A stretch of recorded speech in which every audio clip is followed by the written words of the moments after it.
तनाव एक छोटा सा शब्द है, लेकिन इसके मायने भयावह और डराने वाले। राजस्थान का कोटा नाम सुनकर ही आप समझ गए होंगे। जी हां, वही कोटा जहां कोचिंग के लिए देश और दुनिया से छात्र जाते हैं, लेकिन पढ़ाई और तैयारी का प्रेशर इतना होता है कि छात्र आत्मघाती कदम उठा लेते हैं। आए दिन आप कोटा में सुसाइड करने वाले छात्रों की खबरें पढ़ते होंगे, और इसके पीछे की एक ही वजह होती है तनाव। अब ऐसा ही इंदौर में देखने को मिल रहा है। बीते 2 दिन में 3 छात्रों ने आत्महत्या कर ली। सुसाइड के पीछे के कारणों की जब पड़ताल की गई तो इसमें प्रारंभिक तौर पर तनाव ही सामने आया। सुसाइड नोट में भी छात्रों ने इसी प्रेशर का जिक्र किया है। आखिर क्यों इतना तनाव? क्यों सपनों की उड़ान पूरी होने से पहले ही मौत रास्तों पर पहुंच रही है? इसी पर करेंगे चर्चा, लेकिन पहले रिपोर्ट देखिए आप।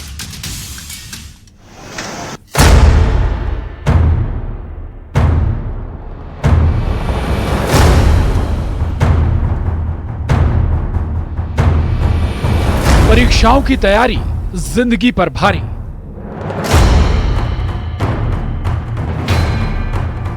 पहले एक बार बच्चे से पूछ लिया जाए कि उसे क्या करना है, उसे मतलब मैंने इंजीनियरिंग करनी है कि अपना बिजनेस स्टार्टअप करना है। बच्चे को खुद को उसको डिसाइड करना चाहिए कि उसको करना क्या है। अगर उसकी रुचि है क्रिकेट खेलने में तो क्रिकेट खेलने दीजिए उसको। अगर उसका बिजनेस करना है बिजनेस में जाने दीजिए उसको। सपना बच्चे का होना चाहिए। आज के जो बच्चे आत्महत्या कर रहे हैं उसके पीछे कारण यही है कि वो एक ऐसे सपने के पीछे भागते हैं जो वो कभी जीवन में पूरा नहीं कर सकते। भविष्य की सोच, युवाओं पर बढ़ता बोझ। चस्पा किया गया है जिसमें एक लेख किया गया है कि मैं मौत को गले लगा रही हूँ। बहुत सारी चीजें लिखी गई हैं। इस वजह से ऐसे बच्चों में हम आज की तारीख में डिप्रेशन या फिर अवसाद के जो समस्या है वो ज़्यादा देखने को मिल रही है। पढ़ाई या फैमिली प्रेशर, क्या है सुसाइड फैक्टर? मध्य प्रदेश के इंदौर शहर को दूसरा कोटा जो है मध्य प्रदेश की भाजपा सरकार बनाना चाहती है। लगातार कोचिंग इंस्टीट्यूट और स्कूलों में जो पढ़ाई हो रही है उससे बच्चों का बचपन खत्म हो रहा है।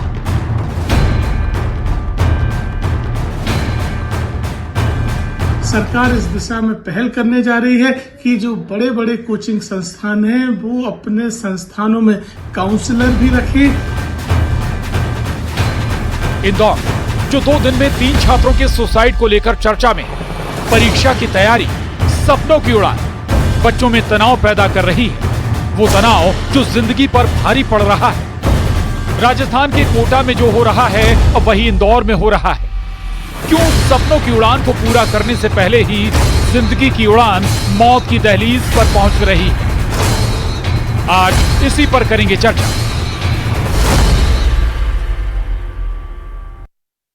यह मुद्दा हर किसी से जुड़ा हुआ है। आज किसी और का बच्चा है, कल आपका भी बच्चा हो सकता है, इसलिए सावधान और सतर्क हो जाइए। बच्चों में तनाव क्यों आ रहा है? क्यों इतना प्रेशर कि जिंदगी पर भारी पड़ जाए? पढ़ाई तो पहले भी होती थी, तैयारियां पहले भी करते थे छात्र छात्राएं, तो अब क्यों तनाव? मुद्दा संवेदनशील है। हो हल्ला करना मकसद नहीं है हमारा। पक्ष हो विपक्ष हो, आज सियासत नहीं बल्कि वो बात रखेंगे जिससे इसका समाधान निकले। चर्चा करेंगे, लेकिन पहले महाडिबेट के सवालों पर नजर। हमारे आज के बड़े सवाल, प्रेशर किसका है? पढ़ाई का या परिवार का? वाकई पढ़ाई का वाकई प्रेशर है या फिर परिवार की तरफ से प्रेशर दिया जाता है? महत्वपूर्ण सवाल है। दूसरा सवाल, सपनों की उड़ान में सरेंडर क्यों? सपने बहुत बड़े लेकर आते हैं लेकिन फिर बीच में ही क्यों हार जा रहे हैं? तीसरा सवाल, क्या गांव से आकर शहरी कल्चर में खुद को ढालना एक बड़ी चुनौती बनती है? ये एक महत्वपूर्ण सवाल है।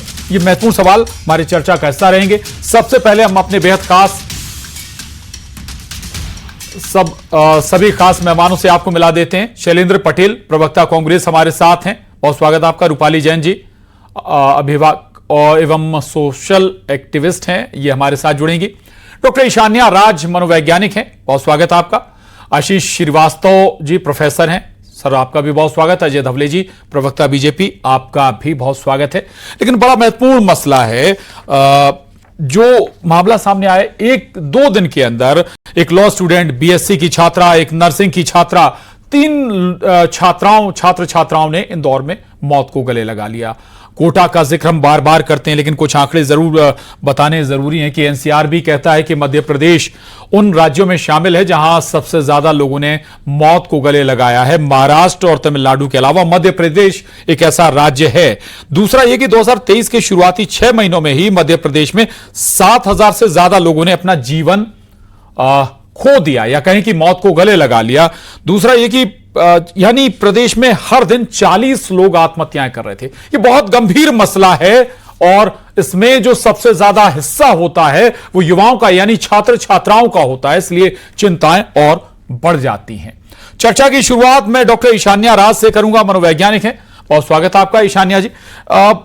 दबाव किस चीज का? पढ़ाई का, शिक्षा का, परिवार का, या परिवार ने जो कर्ज लिया शुरुआती तौर पर वो दबाव कि भाई पढ़ाई पूरी हो जाए, शिक्षा पूरी हो जाए, पहले तो उसी में रुकावट आ रही, शिक्षा पूरी हो गई, फिर प्रेशर यह है कि जो कर्जा लिया है उसे चुकाना है, अगर नौकरी नहीं मिल रही तो वो दबाव है।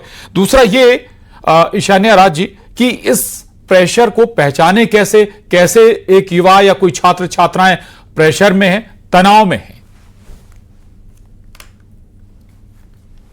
एक कारण को बहुत मेन नहीं मान सकते हैं जी। ये मल्टी फैक्टोरियल इवेंट हम इसको देखते हैं, वो उसके कारण ही होता है।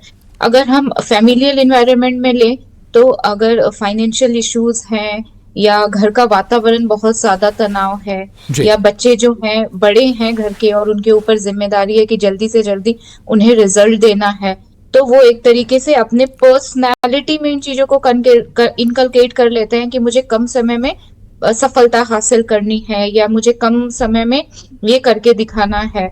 और साथ ही कभी पेरेंटिंग में आप देखेंगे तो माता पिता का जो बात करने का लहजा होता है या उनकी जो परवरिश जिसको हम कम्युनिकेशन और पेरेंटिंग बोलते हैं, इसमें भी कई बार दोष देखे गए हैं कि पेरेंट जो है वो बच्चे के सामने बोलने लगेंगे कि अरे देखो कर्ज वाला आया है उसको देना है, बेटा ठीक से पढ़ना, हम लोग तो यहाँ ऐसे रह रहे हैं, या फिर आपस में लड़ाई झगड़ा करने लगेंगे, कंपैरिजन करेंगे, वो बहुत परफेक्शनिस्ट होंगे, उनका जो प्यार का तरीका होगा बहुत कंडीशनल होगा कि अच्छा रिजल्ट आ रहा है तो बहुत अच्छे से बात कर रहे हैं, रिजल्ट खराब आ रहा है तो फिर आप देखेंगे कि एक पैसिव एग्रेशन शो कर रहे हैं। तो यहाँ पे बच्चों को क्या हो जा रहा है कि ना चाहते हुए भी वो इनडायरेक्ट प्रेशर ले रहे हैं क्योंकि फैमिली इन्वायरमेंट से उन्हें मिल रहा है, उन्हें देखने को मिल रहा है अपने इन्वायरमेंट में कि उनका सक्सेस होना या वो जो एफर्ट डाल रहे हैं उसमें 100% आउटपुट आना कितना जरूरी है।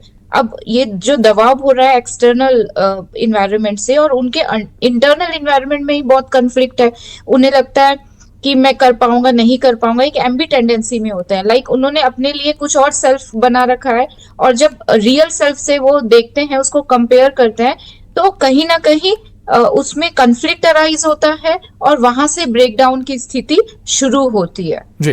तो पेरेंट का भी है इसमें रोल, हमारे सोसाइटी का भी रोल है। आप देखिए अभी मैं देख रही हूँ कि जब 10th और 12th का रिजल्ट आया है तो जितने 90+ के पेरेंट्स हैं सभी अपने बच्चों के रिजल्ट जो हैं वो फेसबुक पे, व्हाट्सएप पे पोस्ट करते जा रहे हैं और बहुत अच्छा उनके बारे में लिख रहे हैं। आपने एक भी नहीं देखा होगा कि 50+ या 60+ के बच्चों के रिजल्ट अपलोड किए जा रहे हैं। ऐसा क्यों है?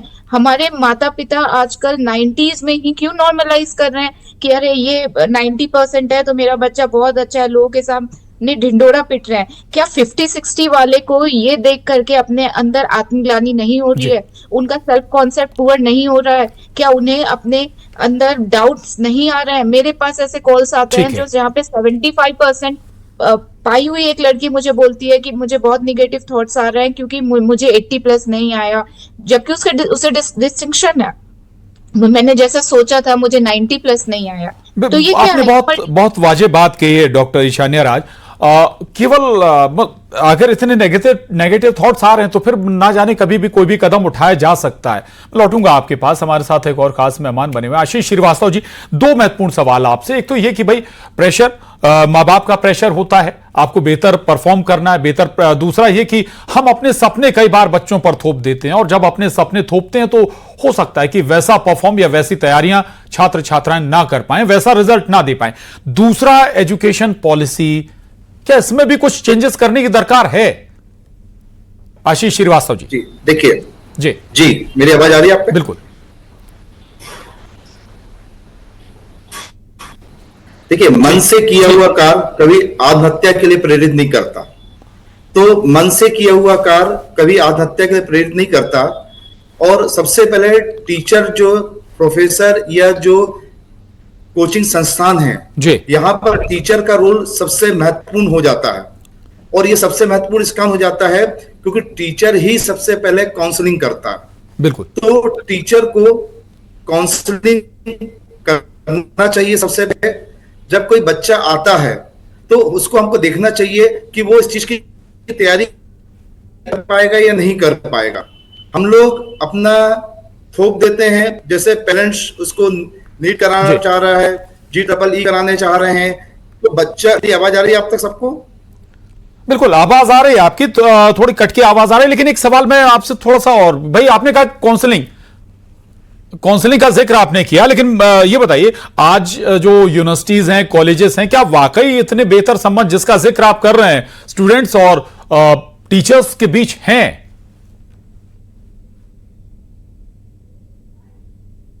पेरेंट्स क्या करते हैं कि इतना दबाव बनाते हैं कि नहीं यही करना है, यही करना है। आप देखिए कई बार टीचर काउंसलिंग करते हैं कि बच्चा आपका 10 में इतने परसेंट है, 12 में इतने परसेंट है, ये एग्जाम पास नहीं कर पाएंगे, इनको हम दूसरी लाइन में भेज सकते हैं, स्पोर्ट्स में भेज सकते हैं, आर्मी भेज सकते हैं। लेकिन एक अपनी सोसाइटी में रिस्पेक्ट करने के लिए, समाज में दिखाने के लिए वो इस तरीके के बच्चों पे कहीं ना कहीं तनाव का विषय आ जाता है। हम लोग खुद काउंसलिंग करते हैं। अभी देखिए कई बार आप कोचिंग संस्था में ABC 3 कैटेगरी के स्टूडेंट बांट दिए जाते हैं, A और B और C। आपके B% आएंगे तो आपको इस कोचिंग में C% आएंगे, आपको इस कोचिंग में A% आएंगे, इस कोचिंग में। तो बच्चे यूनिवर्सिटी में जो प्रोफेसर हैं वो काउंसलिंग करते हैं कि आप किसी और कैरियर में जाइए, आप लॉ में मत आइए, आप PSC की तैयारी मत करिए। यदि आपको वो जज्बा है PSC में तैयारी करने का, तो टीचर कहीं ना कहीं काउंसलिंग तो करते ही है सभी बच्चों की। और गवर्नमेंट कॉलेजों में तो इस प्रकार की काउंसलिंग होती है। आप देखिए एडमिशन जब होते हैं, आप किसी विश्वविद्यालय में जाइए, हर जगह हेल्प डेस्क बोर्ड आपको मिलेगा। एडमिशन को लेके, बच्चे को कैरियर काउंसलिंग को लेके हर जगह आपको हेल्प डेस्क बोर्ड मिलेगा ही मिलेगा कहीं ना कहीं। हर कॉलेज में, मध्य प्रदेश के हर कॉलेज में। आपने ठीक बात कही, क्या ये अप्लाई होता है प्रॉपर? ये जरूर एक सवाल मैं लौटूंगा आपके पास। हमारे साथ और खास मेहमान बने हुए हैं, रूपाली जैन जी हैं, अभिभावक हैं, सोशल एक्टिविस्ट भी हैं। रूपाली जी, चले शायद रूपाली जी हमारे साथ अभी नहीं रूपाली जी आएंगी तो उनके पास भी चलेंगे। अजय धवले जी, मैं आपके पास ही आऊंगा। सरकार सुसाइड प्रिवेंशन पॉलिसी बना रही थी, 2022 में बहुत चर्चाएं थी इसकी, चिकित्सा शिक्षा मंत्री जिक्र कर रहे थे और बहुत जल्दी इसे लागू करने की बात भी हो रही थी। ऐसा लग रहा है कि शायद आप लोगों ने छात्र छात्राओं की चिंता छोड़ दी, भूल गए आप उन्हें। नहीं, ये बिल्कुल भी मुझे लगता है बेईमानी है। अपने आप में देखेंगे कि सरकार की संवेदनशीलता इस विषय के लिए इतनी गंभीर है कि मेरे कांग्रेस के साथी प्रवक्ता भी आज मेरे इस बात में साथ देंगे कि ये एक ऐसा संवेदनशील विषय है कि इस राजनीति से, अपार्ट फ्रॉम पॉलिटिक्स, हम विषय पे चर्चा कर सकते हैं। जैसा कि हमारे साथ में डॉक्टर ईशानिया जी हैं, उन्होंने बताया, आशीष जी ने बताया कि आज साइको सोशल काउंसलिंग एक बहुत इंपॉर्टेंट इंग्रेडिएंट हो गया है हमारे पेरेंटिंग का। तो निश्चित रूप से बच्चों को जब हम बड़ा करते हैं तब हमें इस बात के प्रति उन्हें जागरूक करना है, इस बात के प्रति उन्हें सचेत करना है कि नंबर्स से आपका जीवन नहीं डिफाइन होने वाला है। आपका जीवन, आपके अन्य विषय जो भी हैं, आपका एक्स्ट्रा करिकुलर भी है, वो भी आपके लाइफ में मैटर करता है। साथ साथ ये सोसाइटल प्रेशर जो है, ये बहुत एक ऐसा फैक्टर हो गया है कि हमने, जैसा कि ईशानिया जी ने कहा कि आज सारे माँ बाप को ये चिंता होती है कि हमारे बच्चों के जो मार्कशीट है वो हम सोशल मीडिया पे अपलोड करें, जबकि हमारा टास्क नहीं होना चाहिए। लेकिन मूल रूप से सरकार का जो आप देखेंगे कि सुप्रीम कोर्ट का एक एडवाइजरी कमेंट आया था, उसके बाद में एक टास्क फोर्स का विषय हुआ था, और आप नेशनल एनईपी जो 2020 में आया, एनईपी के बाद में आप देखेंगे कि हमारा जो टीचिंग लर्निंग का मॉड्यूल है, इसको कहीं ना कहीं स्टूडेंट फ्रेंडली बनाया गया है। जो पहले होता था कि हम कहेंगे कि अनुशासन के माध्यम से बच्चों को लर्निंग सिखानी, बच्चों को शिक्षा देनी है, उससे अधिक बच्चों को इंटरैक्टिव मोड के माध्यम से किस प्रकार से उनको शिक्षा में उनका सहभाग बढ़े, और उसका सहभाग के साथ साथ ये जो क्रेडिट की बात थी, कि स्कोर की बात थी, उसको कहीं ना कहीं सरकार ने सुसाइड प्रिवेंशन पॉलिसीज पर मैं लौटूंगा आपके पास। निश्चित रूप से आप देखिए सरकार सर मैं आ रहा हूं आपके पास। शैलेंद्र पटेल जी का एक जरूर कमेंट बनता है, रूपाली जी जैन जी भी जुड़ गए हमारे साथ। शैलेंद्र पटेल जी, दूसरा एक ये काउंसलिंग की बात हो रही थी, प्राइवेट इंस्टीट्यूशंस फीस लेने का काम ज्यादा करते हैं बजाय काउंसलिंग के कि क्या वो बच्चों के लिए बेहतर है। इस पर थोड़ा फोकस करना होगा। प्राइवेट संस्थानों को भी, सरकारी संस्थानों में भी व्यवस्था है, लेकिन मैकेनिज्म या संस्थान सही तरीके से काम कर रहे हैं नहीं कर रहे हैं, ये देखना तो सरकार का काम है, शिक्षा महकमे का काम है। शैलेंद्र पटेल जी, देखिए समाज में जो भी विसंगतियां आती हैं उसके लिए रिस्पॉन्सिबल कौन, ये बड़ा प्रश्न उठता है। और खासकर बच्चों की जो आत्महत्या के मामले आते हैं, सबसे पहले स्वयं वो बच्चा जिसके बारे में बात किया जा रहा है, परिवार का एटमॉस्फेयर, समाज की अपनी ड्यूटियां, जो इंस्टीट्यूट और जो संस्थाएं हैं जिसमें वो अपनी एजुकेशन ले रहा है, कंपटीशन की तैयारी कर रहा है, और सबसे आखिरी में सरकार, क्योंकि आखिरी में हमारी एक तरीके से अभिभावक होती है, पूरे समाज को वो देखती है, उसका अपना एक रोल होता है। इन पांचों को मिलाकर मैं समझता हूं कि किसी व्यक्ति के व्यक्तित्व पर और उसकी सोचने और समझने की उस पर जाता है। नंबर 2, जो हम क्यों आत्महत्या की तरफ जाता है, तो मानसिक तनाव होता है, क्यों होता है, रिश्तों को लेकर होता है, आर्थिक तंगी या अपनी कंपटीशन जीवन के जो उद्देश्य हैं उसको लेकर वो कहीं ना कहीं सोचता है, तो आत्महत्या की तरफ वो जा सकता है। और जो सबसे बड़ा आज का एक कारण आ रहा है, जो भौतिकवाद जिस तरफ हम बढ़ रहे हैं जीवन में, वो एक बहुत बड़ा कारण आत्महत्याओं के पीछे होता है। और जो एक अमीरी और गरीबी, एक बेहतर जीवन की चाह, ये उसके ऊपर जा रहे हैं। ये सारे के सारे फैक्टर्स मिलाकर कहीं ना कहीं आत्महत्या की तरफ आदमी बढ़ता है। इसमें अपने सबके रोल होते हैं, सरकार के होते हैं। शिवराज जी जब मुख्यमंत्री थे, उन्होंने आनंद मंत्रालय बनाया था, और आनंद मंत्रालय इसलिए बनाया था कि वो भी समझ रहे थे कि देश में जो प्रदेश की स्थिति आत्महत्या के मामले में वो कहां पर पहुंच गया, लेकिन वो मंत्रालय काम नहीं कर पाया। आज तक आनंद मंत्रालय को कोई बजट नहीं और हम उस तरह की एक्टिविटी नहीं। मैं सरकार को दोष नहीं देना चाहता, लेकिन ये सब फैक्टर को हमें सोचना होगा कि हम उसके बाद क्या जिम्मेदारियां तो लेनी होगी। काउंसलिंग की आपने बात की, सरकार ने जिम्मेदारियां तो बिल्कुल लेनी होगी। मैं लौटूंगा आपके पास, रूपाली जैन जी भी हमारे साथ जुड़ी हैं। अब एक सेकंड प्रशांत जी एक सेकंड, प्रशांत जी एक बात और रह गई है। जो काउंसलर की बात हुई थी, हम जब सरकारी सिस्टम में ला सकते हैं तो प्राइवेट इंस्टीट्यूशन में क्यों नहीं ला सकते?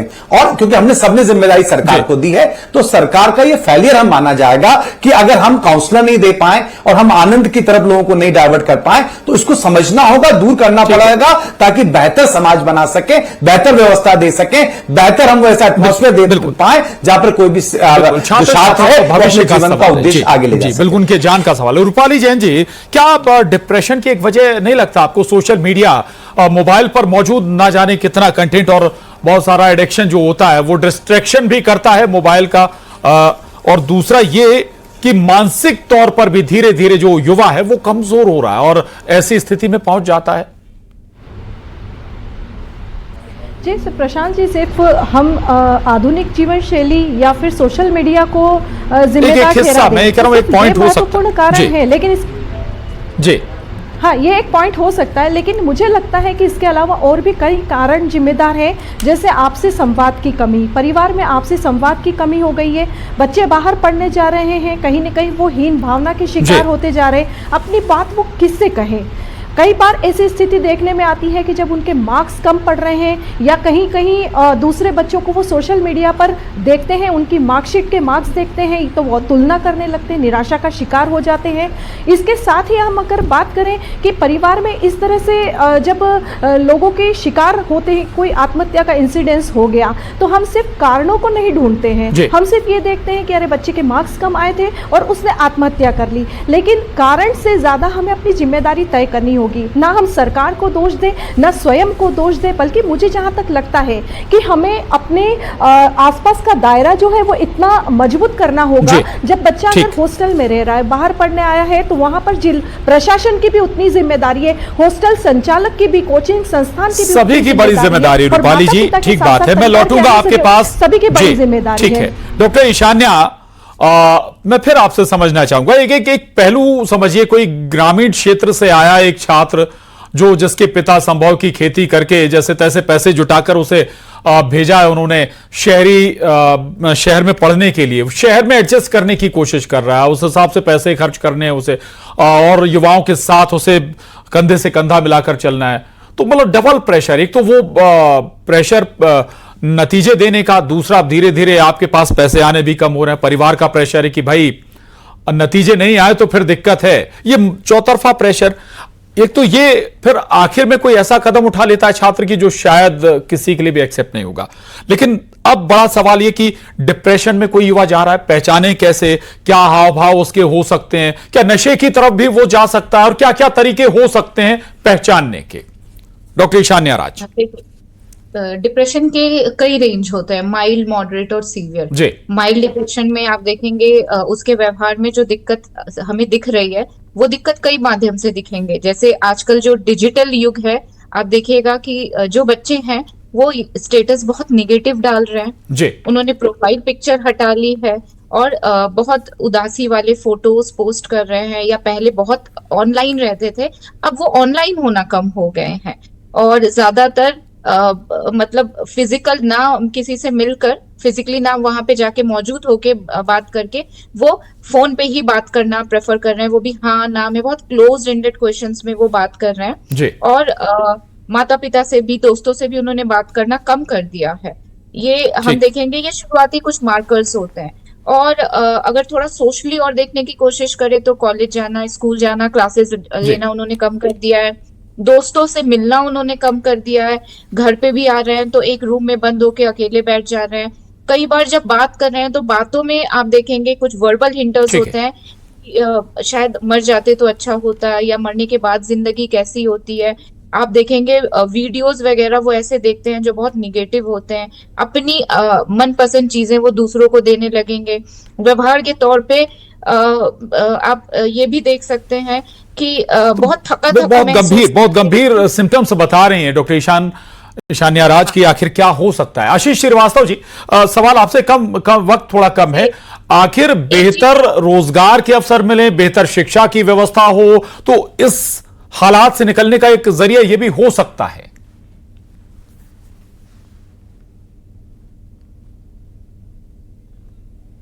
चलिए, आशीष राज जी का पास तक आवाज नहीं जा रही है। रूपाली जैन जी, मैं आपके पास आऊंगा। इस स्थिति से निकलने के तरीके भी हो सकते हैं, क्या आपको लगता है? क्या समाज में क्या बदलाव होना चाहिए? माँ बाप को क्या तरीका, या माता पिता को क्या बच्चों से एक्सपेक्ट करने चाहिए? उनके विचार भी समझने चाहिए, उनके सब्जेक्ट या वो उनका रुझान कहां है, इन सब मसलों पर बात होनी चाहिए। बिल्कुल सही बात है। सबसे पहले तो माता पिता को अपने बच्चों के साथ बहुत दोस्ताना व्यवहार करना चाहिए। हर बात में जज बनने की ज़रूरत नहीं है, उनके साथ फ्रेंडशिप रखें, हर बात को उनकी समझें और उन्हें ये समझाने का प्रयास करना चाहिए कि ये कोई भी अगर असफलता है तो वो अंत नहीं है, बल्कि एक अच्छे जीवन की शुरुआत है जिससे कुछ सीख कर आगे बढ़े। और इसके साथ साथ मार्क्स का प्रेशर थोपने की कोई ज़रूरत नहीं होती है कि आपको तो इतने परसेंटेज लाने ही हैं या फिर आपको इंजीनियर डॉक्टर बनना ही है। इस तरह का प्रेशर बनाने की कोई जरूरत नहीं है। मुझे लगता है कि बच्चों को अगर ये समझा पाए माँ बाप कि आपके कम मार्क्स के बावजूद भी जीवन आपका है, यानी कि का काम करिए। हमारी सभी की जिम्मेदारी बनती है, समाज की, सिस्टम की, शिक्षण संस्थानों की, माता पिता की, कि इस स्थिति से कैसे बाहर निकाला जाए, या इस स्थिति में छात्र छात्राएं पहुंचे ही ना, उन पर एक्सेस प्रेशर ना डाला जाए, नंबर्स का प्रेशर ना डाला जाए। आप सभी खास मेहमानों का बहुत शुक्रिया, धन्यवाद। और महाडिबेट में आज बस इतना ही।